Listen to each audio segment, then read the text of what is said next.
What is up, Chiefs Kingdom? This is the inaugural episode of Know Your Role.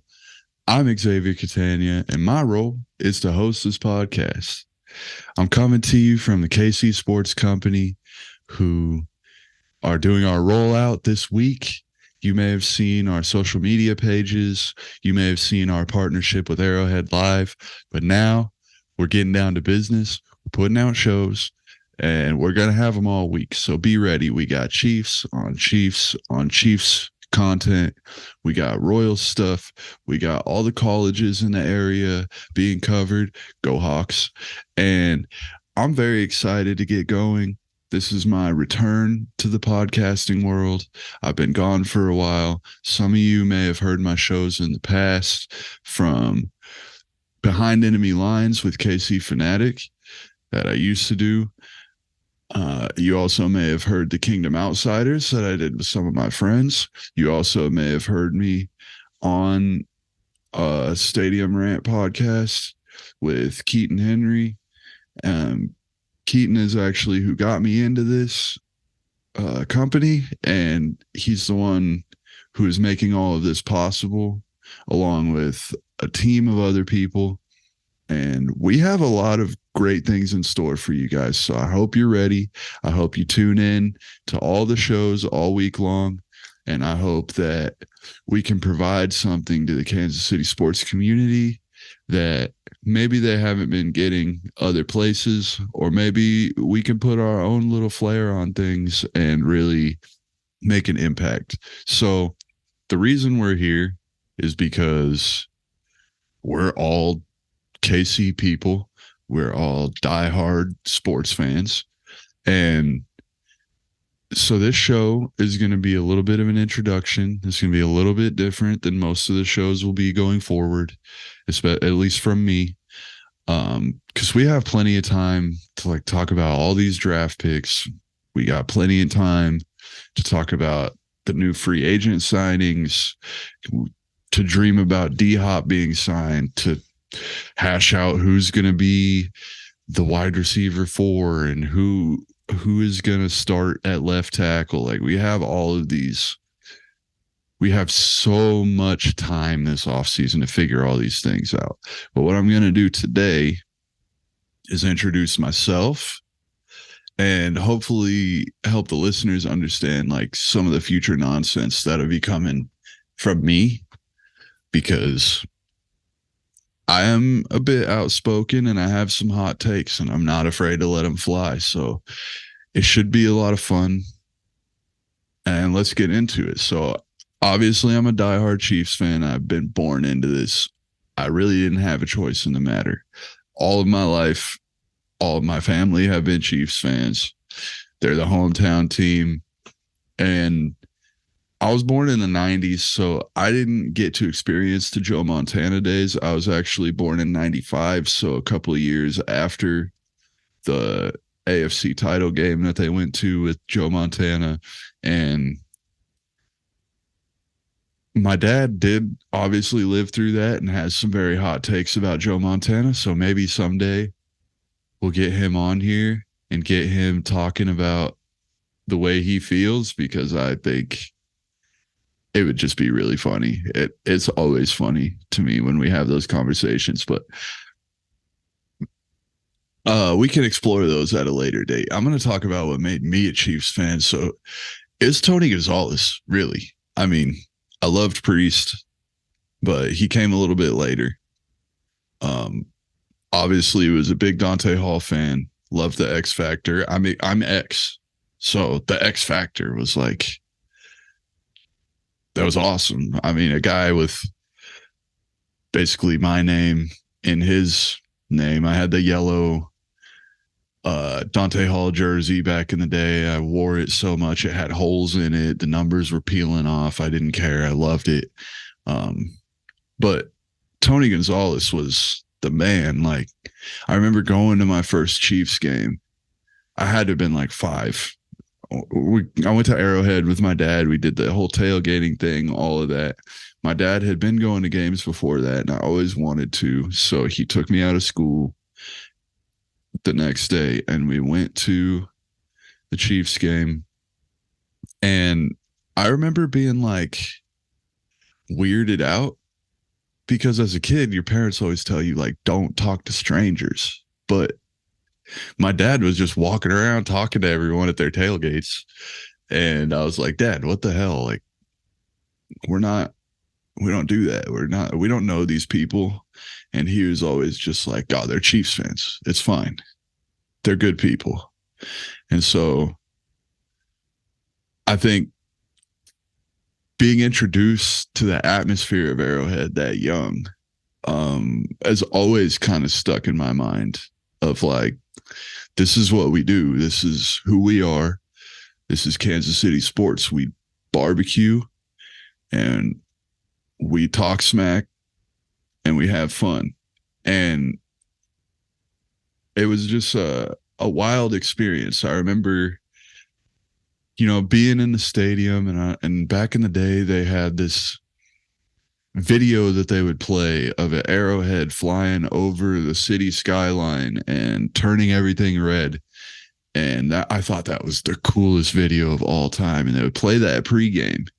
And then they also played the commercial.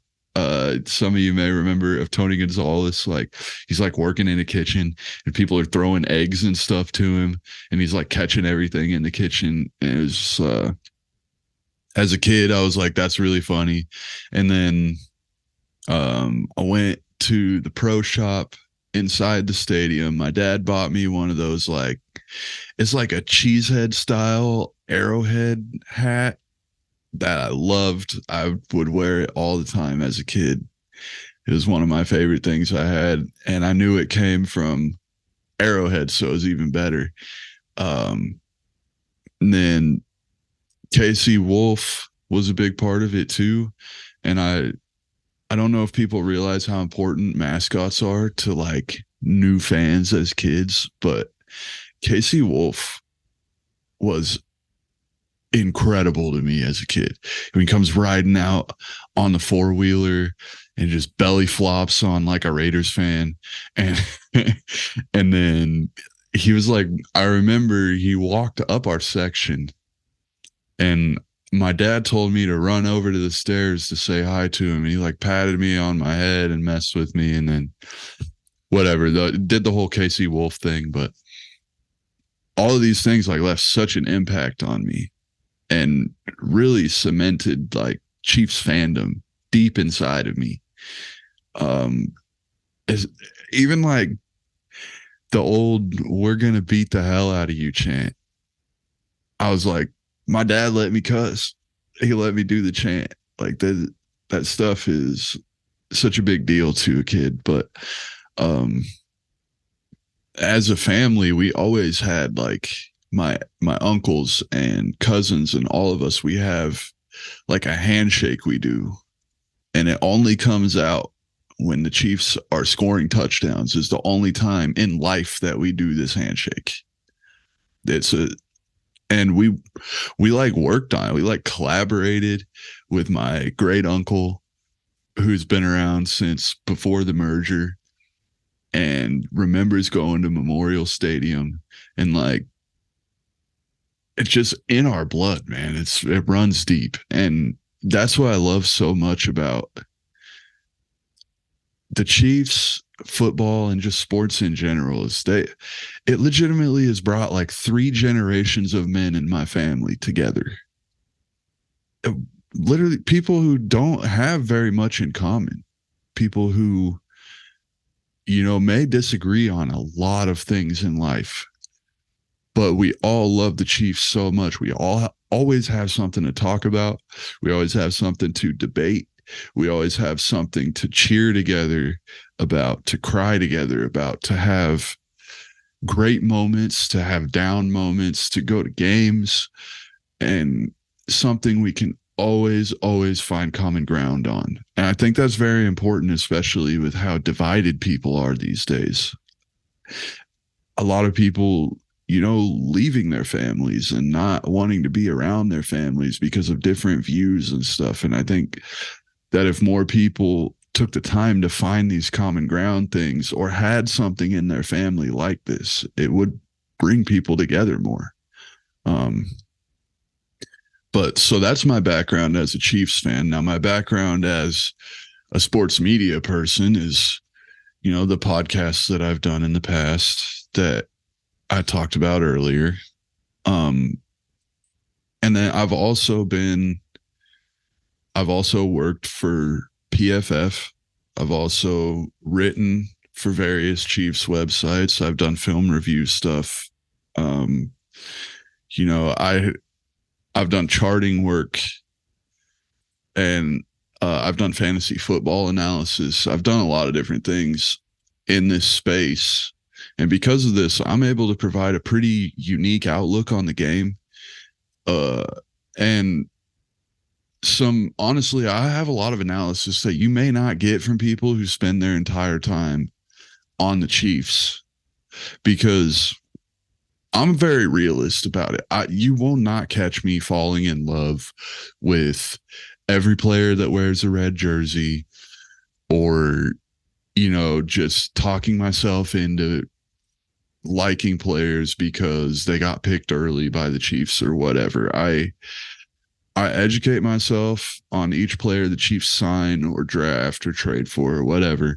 And I decide what to think about them based on what I think they can contribute to the team and what I think their skill set brings.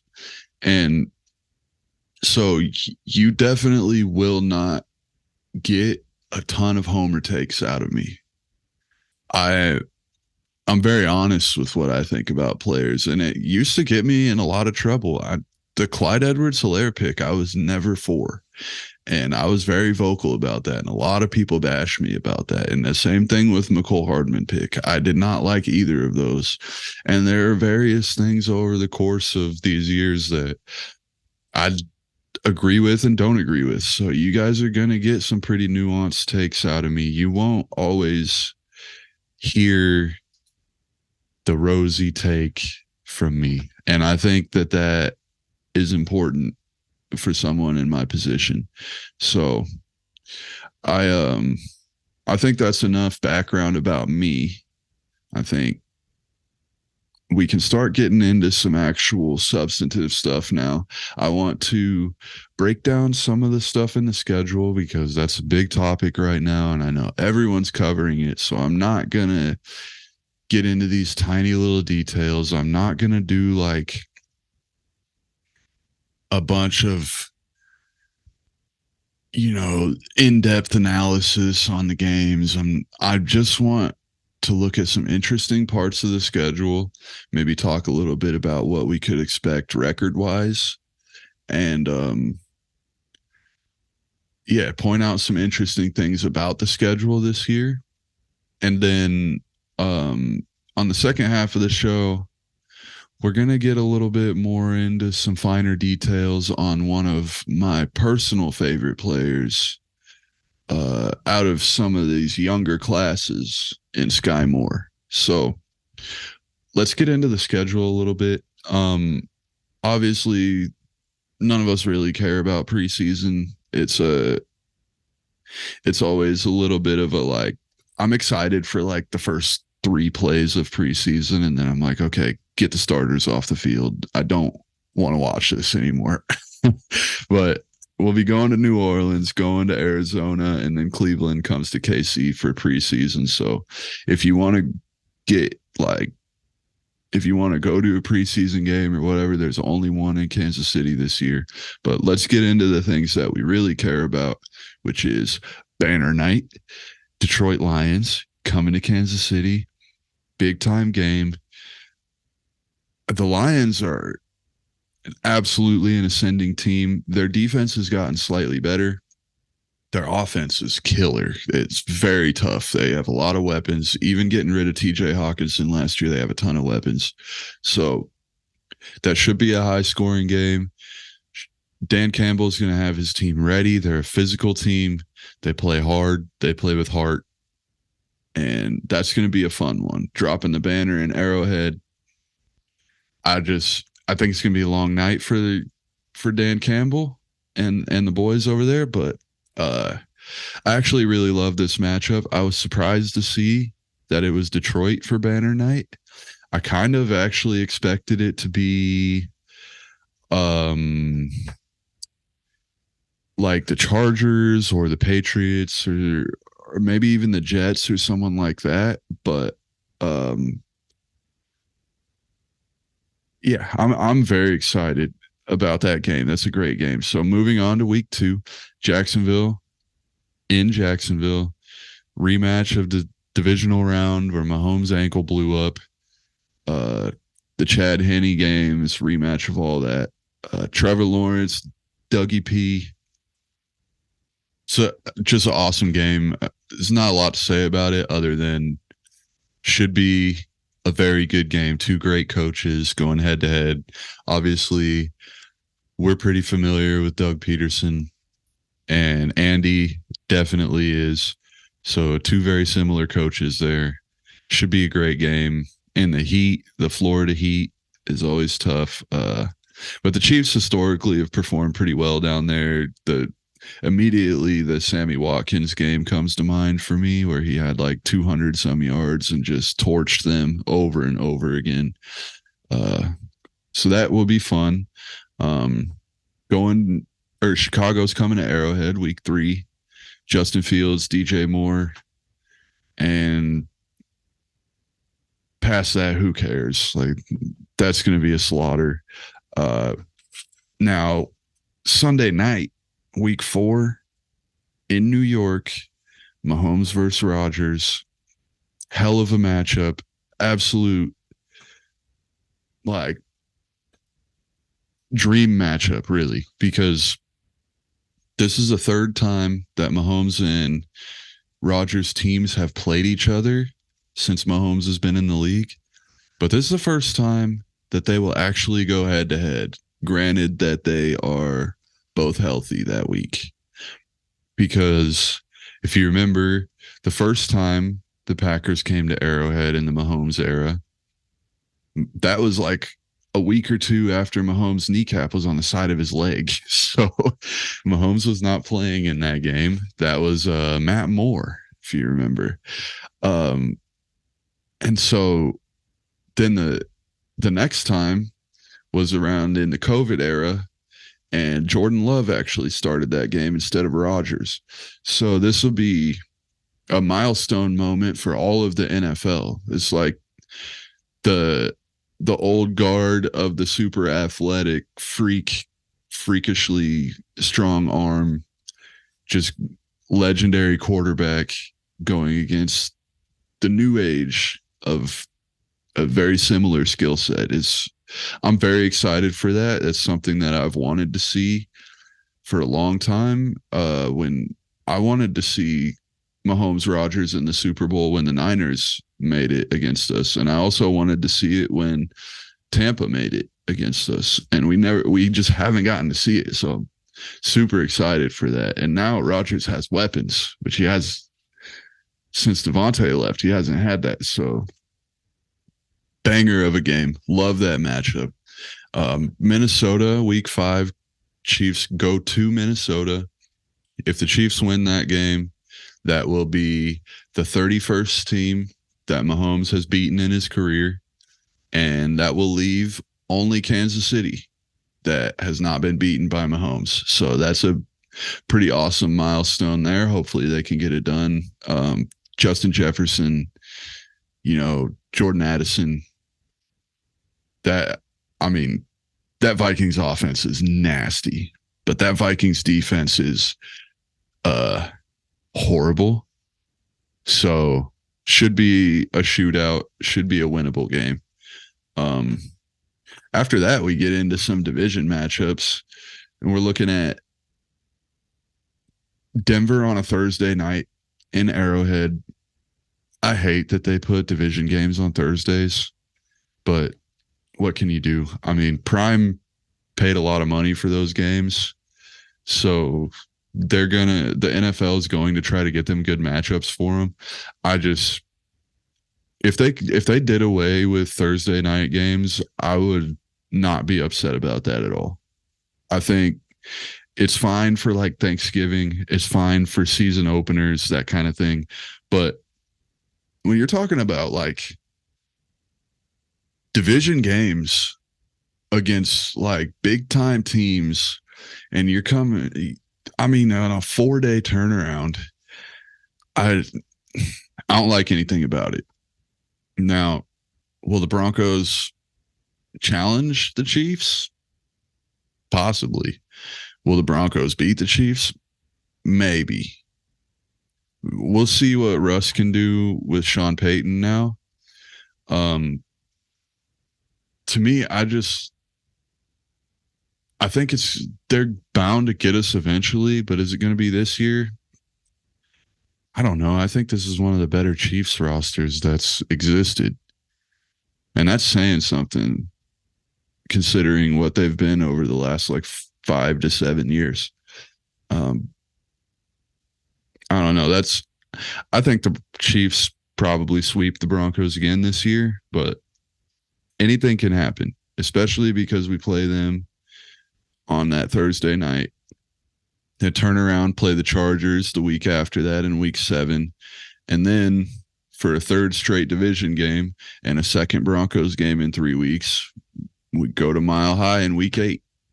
And that is like, I guess it's better to have that like mini bye coming off a Thursday night going into that long stretch of division games there, because those are really important. And I know that Andy Reid takes them very seriously.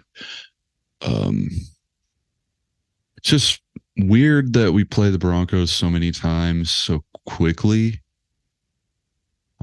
But I think the schedule makers wanted to make sure that the Chiefs had Raiders and Chargers games late in the season.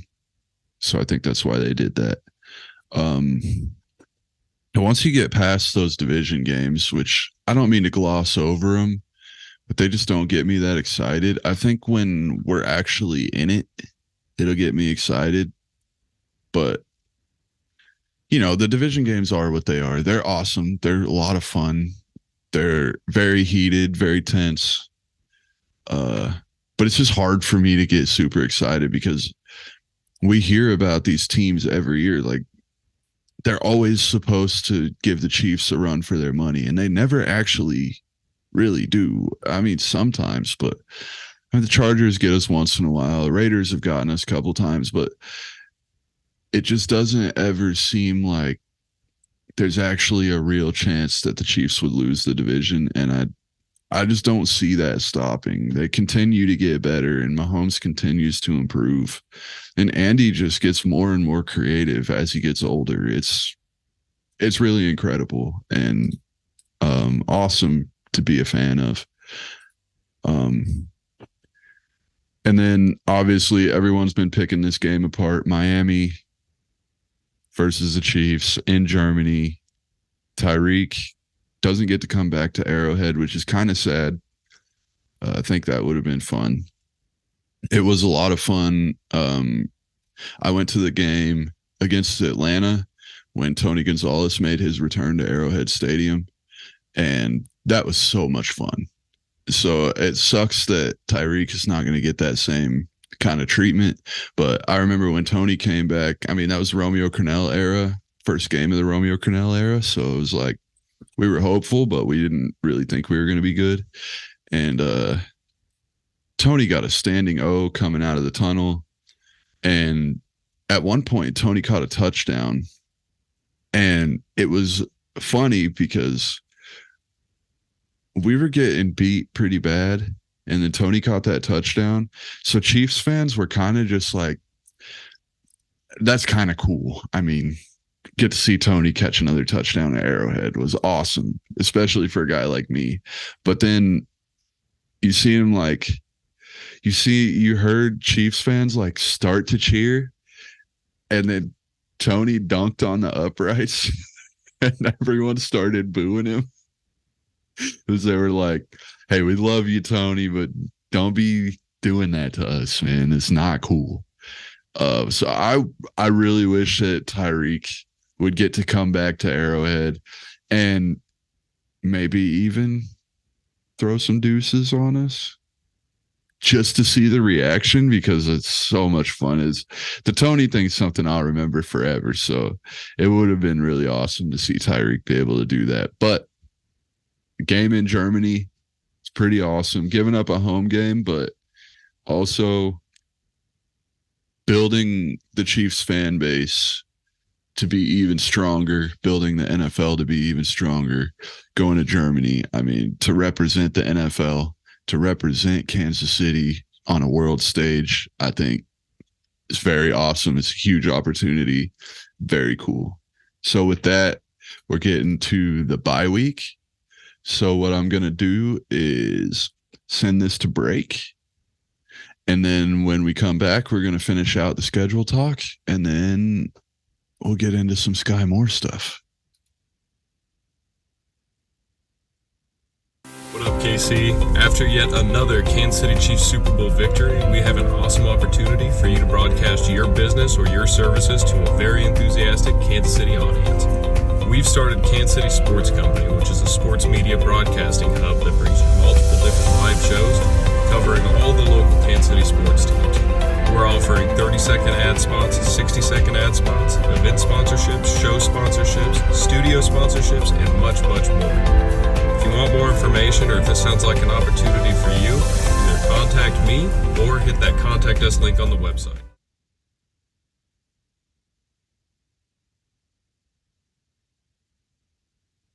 Okay, moving on to week 11 after the week 10 bye.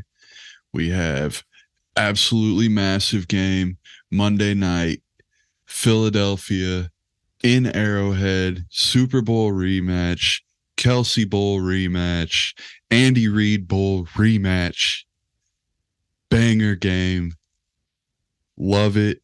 I mean, we knew we were going to play them at some point this year, but I'm glad it's in Arrowhead. I would venture to say that the Eagles have gotten slightly worse, and I think the Chiefs have gotten a little better. But I do think that Philly may have a chance to beat the Chiefs in this game. I think it's going to be a hard fought. They're going to be hungry. They're going to want to beat us. I'm sure, have a terrible taste in their mouth from that game last year. And man, it's always fun when you get the Kelsey brothers on the same field together. So, I mean, you can't really say enough about that game, but in the interest of time, I'm going to continue to move through this schedule because I think we all know how awesome that one's going to be. Good luck getting tickets. If you're rich, then have fun, but I don't think I'm going to be going broke to go. So hopefully there will be plenty of people there getting loud for me. Then we got the Raiders, first Raiders game of the year, week 12 in Vegas. And I mean, it's always fun going to Vegas. Seems like the Chiefs always play pretty well out there. And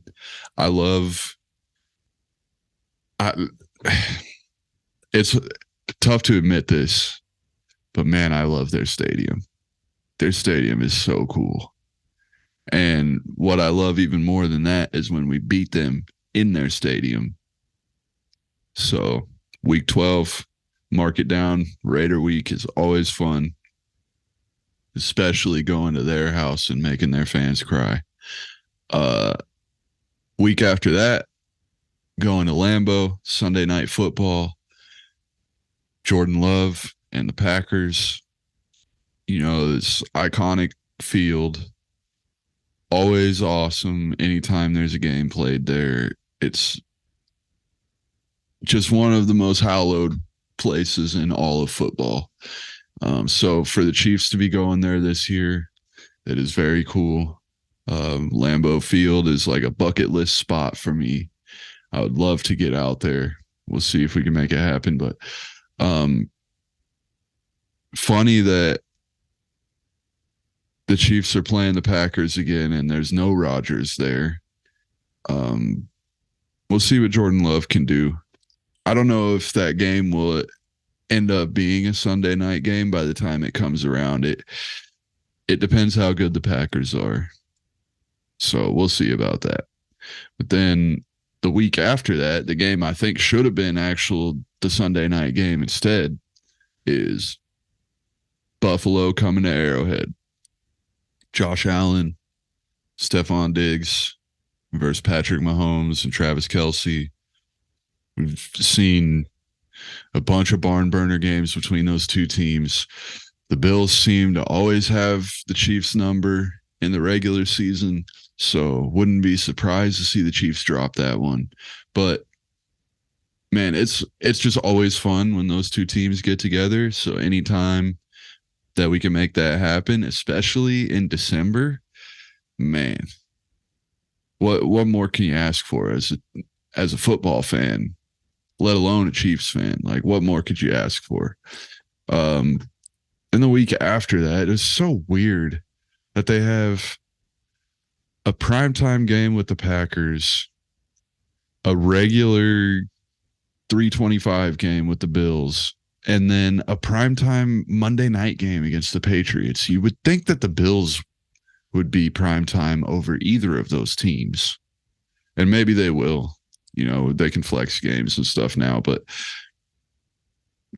going to New England, you know, I just don't think it means what it used to.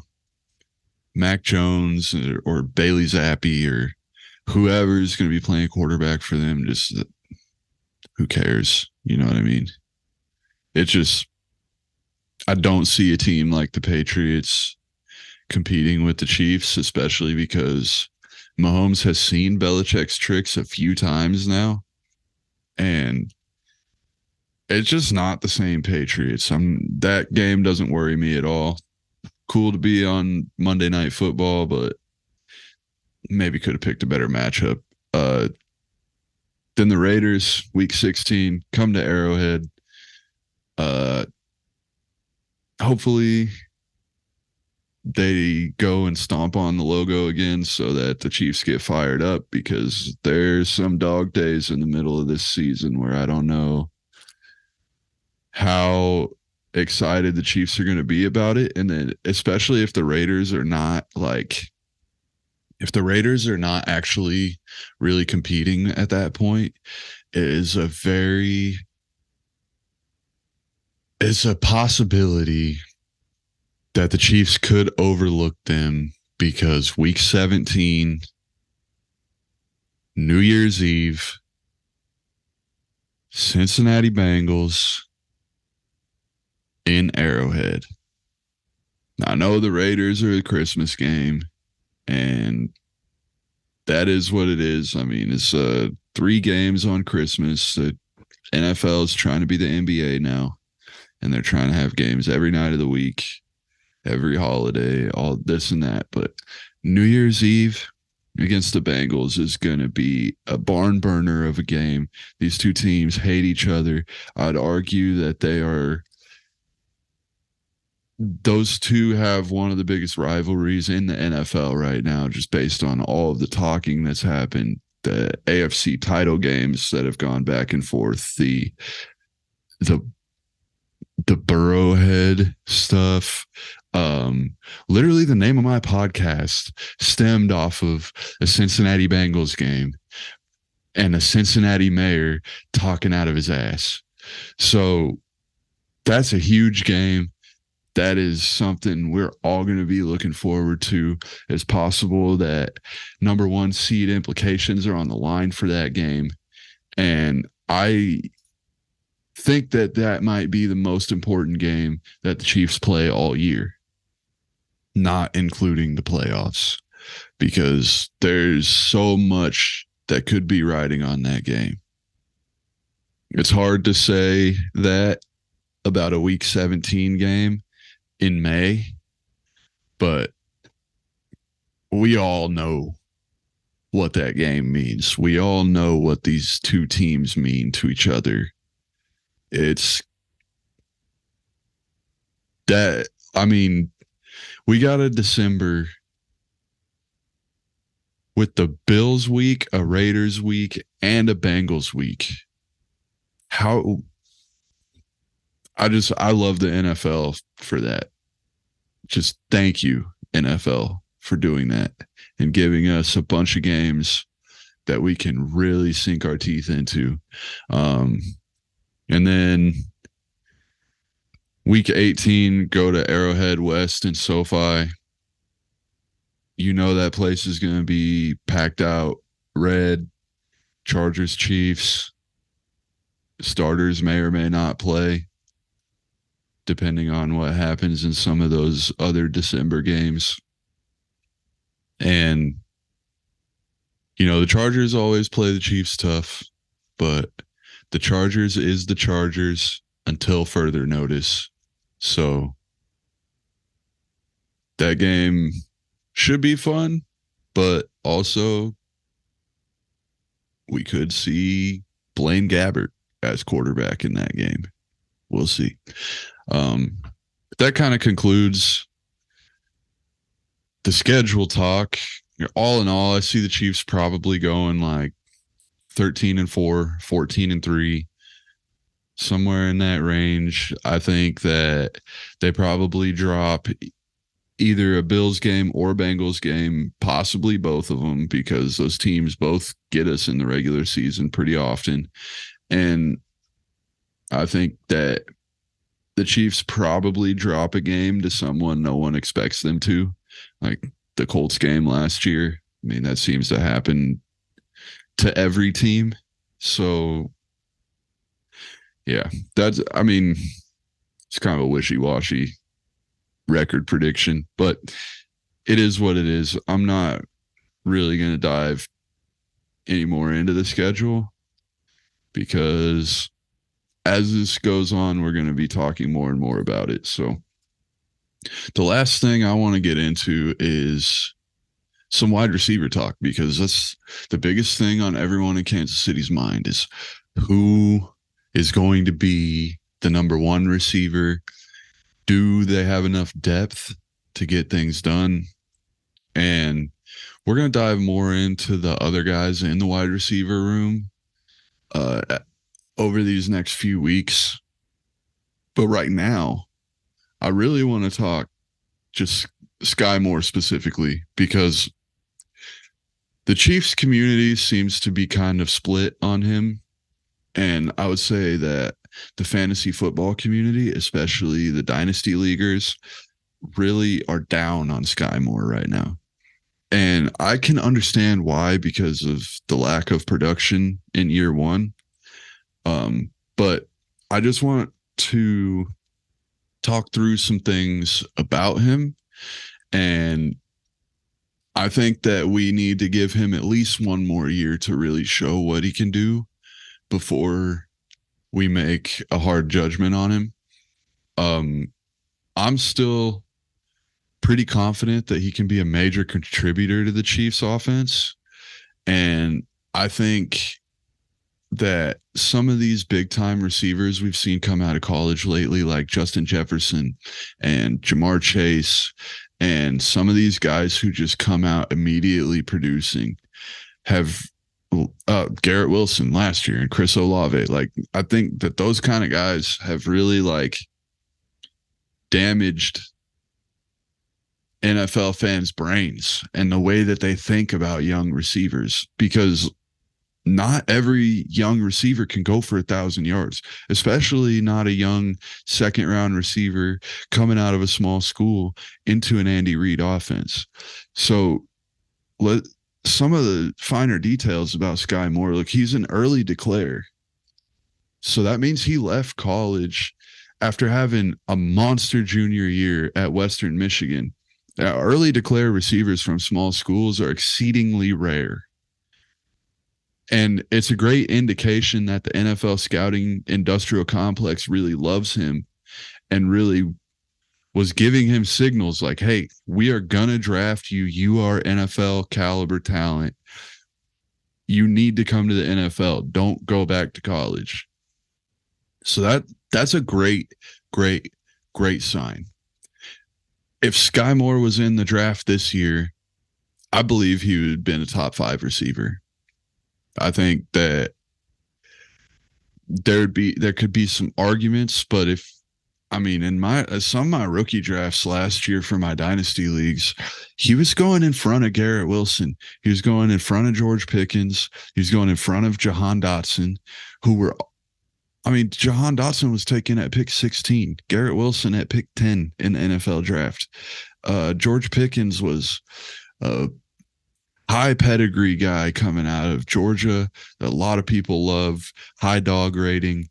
Skyy has a lot of dog in him. He has a very high dog rating with the player profiler guys, and he's just a guy I think we need to give a little bit more time to.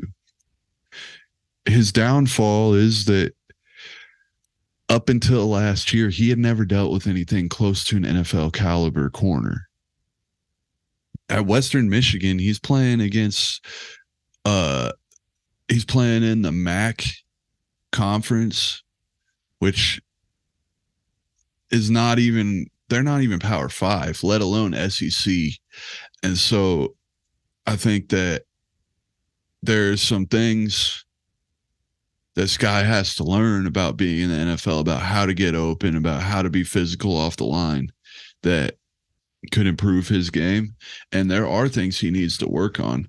But in college, he had a 44.8% dominator rating. That's 91st percentile. That's absolutely insane. That's like, people don't do that. That's high level prospect stuff. His college target share was 39.5%. That's 99th percentile. He's in the 1% of receivers as far as college target share goes. He broke out at age 20, which is just fine. He ran a 4.4. He's 5'10", 191, which is a new kind of prototype. Everyone was talking about this year. Everyone's been talking about how Zay Flowers is like this Steve Smith clone. Skyy Moore is very similar. He just came from a smaller school. He's best comparable on Player Profiler to Golden Tate. So pretty dang good player there. He didn't put up a lot of numbers for Kansas City this year, and I acknowledge that he did have struggles on special teams, but he never did that in college. Actually, in 3 years in college, he had 21 special teams yards in 3 years. So he was being asked to do something he's never really done before. And he struggled with it early, which is to be expected. It's not something he's ever done. He was always the top dog on his team. They weren't going to put him to return kicks because they needed him to soak up 40% of the targets, as we just talked about. So he came in to the NFL and he was willing to do something he's never done before. And he struggled early, but in the AFC title game, when it mattered the most, when Kadarius Toney had gone out with an injury and the Chiefs had like 40 seconds left on the clock, they put Skyy Moore back to field a punt. And what's he do? He rises to the occasion where a lot of guys would probably fold. He takes a punt 30 yards to set up the controversial roughing the passer penalty that ultimately set up the Harrison Butker game-winning field goal. That shows a lot about his character, that he had struggled so much with this thing during the season. But when in the most high-pressure situation that he could be in, he goes out there and he makes a play for his team. And that will go a long way to build his confidence coming into this year, along with the amount of offseason work that he's been doing with Pat Mahomes. And I just think that moment will go a long way in building Skyy Moore up to the guy that we think he can actually be. Now, I understand that the numbers weren't exactly there, but if you look at the per route numbers, he was pretty good. He was targeted on 19% of the routes that he actually ran. So he was basically targeted once every 5 routes that he ran, which is a great number for rookies. Absolutely great number. What it does tell you is that he wasn't on the field very much. And that may be concerning, but also he he was he's a rookie in Andy Reid's offense. I mean, how many times have we seen guys come into this offense and not really pick things up right away? Everyone's going nuts about Kadarius Toney right now, and he had like 7 snaps in the Super Bowl. He just happened to make big plays with those snaps. So these guys in their first year in Andy Reid's offense, you can't expect them to be like, you cannot expect them to be world beaters right out of the gate. What you have to look at is the stats on when they're actually on the field. And we've already went over those, and they look good for Skyy Moore. They look like he has room to improve, but it looks like he is competent and he will continue to get better.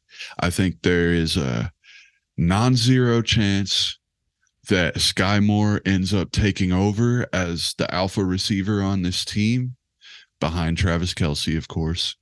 And I think that Kadarius Toney is probably the front runner for that. But Kadarius Toney has also never proven that he can stay healthy. And I think what the Chiefs have done by not going to get any free agent receivers other than Richie James and drafting a second round receiver again this year, I think what they're doing is they expect Skyy Moore to be the 1 or 2. And I trust in Andy Reid. I trust in Brett Veach. And I also think that Skyy Moore is a really great player. So that's my case for him. I think that we all collectively as Chiefs fans need to keep a candle lit for him and make sure that we don't get too down on these rookies before they actually get a chance to show us what they can really do. Now with that, I will say next week we're going to get even deeper into receiver talk. We're going to talk about Rashee Rice. We're going to talk about Richie James. We're going to talk about Kadarius Toney. We're going to talk about MVS. We're going to talk about possible additions that could come throughout the future. And I think it's going to be a lot of fun as we get going here. This offseason is going to be awesome. I got a lot of things planned as far as breaking down the roster.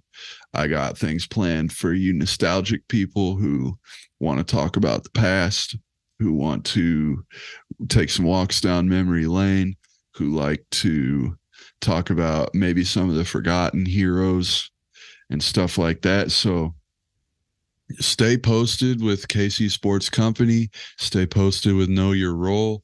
Follow me on social media at Know Your Role X. Follow the KC Sports Company on all the social medias to keep up with the latest news from us. Like I said earlier, there's shows coming out every day of the week. We got Chiefs on Chiefs. We got Royals. We got college stuff. And you're not going to want to miss the things that we have planned. So with that, I'm Xavier Catania saying know your role and shut your mouth.